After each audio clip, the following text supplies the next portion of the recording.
Hi, I'm going to show you how to make pakoras. It's a Punjabi snack. It's very easy to make as long as you've got all the ingredients. Okay, I've got in a bowl, I've got some spinach, which is roughly chopped, so you don't need to chop it up fine. I've got 2 medium potatoes. I've kept the skin on there, but you need to cut them quite like little crisps, thicker than crisps, so they're chopped up to one side. In here I've got 2 teaspoons of garam masala, 1 teaspoon of coriander powder, and I have in there also a teaspoon of turmeric powder. I only add turmeric powder for colour, but you don't have to. I've got 3 small chopped up chilies. I've got chopped up fresh coriander, a bunch will do. I've got onions here. It was a large onion, so I've cut it sort of moon shapes, not the other way. So I've cut a moon shape because it gives it more flexibility. So we've got that. You can use fresh garlic and ginger, but I've got the paste. So you need about 2 teaspoons of that each, and I've got some chili powder to go in there. And the main ingredient for the pakoras is the gram flour. Sorry, this is a 2 kg bag. You can get them from World Food Aisles in Asda or Tesco, and I'm afraid they come in 2 kg. I've not seen them any smaller. You might be able to. You probably only need about 200 grams of this, not so much. It all depends on your consistency of your mixture, and also you need water to mix everything together.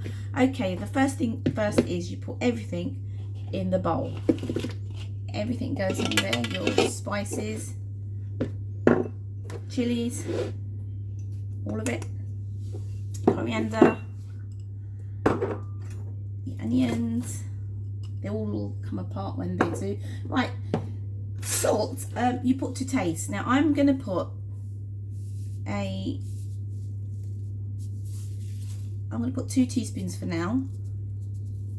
It may sound a lot, but it's not. Once the gram flour takes a lot of the flavour away. So start off with 2 teaspoons because you can add afterwards, because you can't take out obviously, but you can add. Right, chili powder according to your taste, so I'm putting a fair bit in there. And comes the garlic. I've got a bigger teaspoon, it's a bigger size, so a nice heaped teaspoon of garlic. And the same with the ginger, a nice heaped spoon of ginger. In it goes. Right, with the gram flour, I shake it on top, so I sort of do this with it. That's roughly 200 grams. I'm going to mix it and show you what the mixer should look like. I'll see you in a minute. Okay, I've come back, it's all mixed up. So it should look something like this, all well combined. Now I've mixed this with my hand because you need to get into all the ingredients with the gram flour.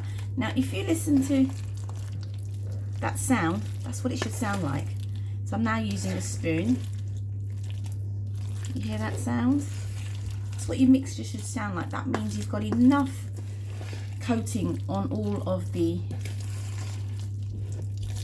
ingredients, like so. So make sure all the flour from underneath is incorporated with all the ingredients on the top. Now when I started this, I already had my heat on the oil. So if I turn the camera slightly, there's my pot of oil.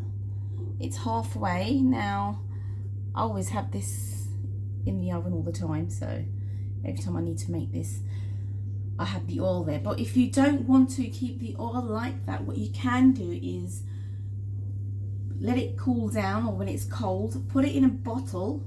And obviously if you put on there cooking oil only, so if you're making curries or anything, you can use that oil. I do that, and it's got some flavors in the oil and it's superb.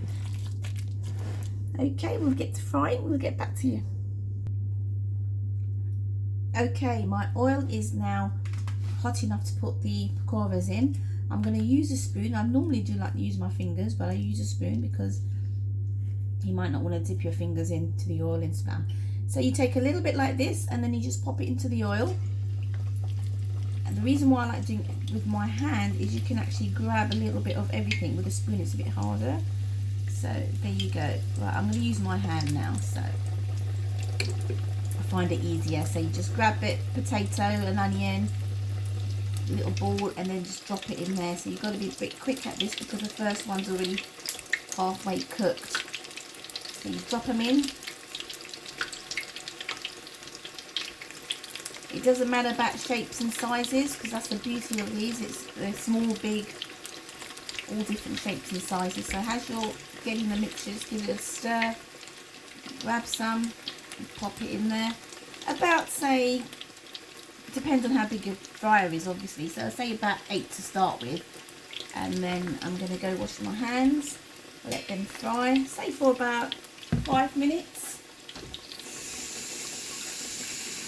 Wash my hands.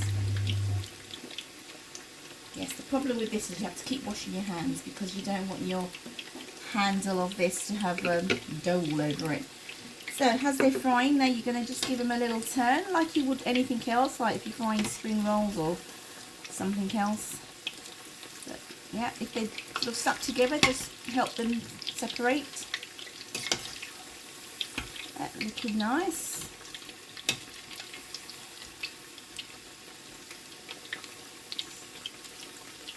That is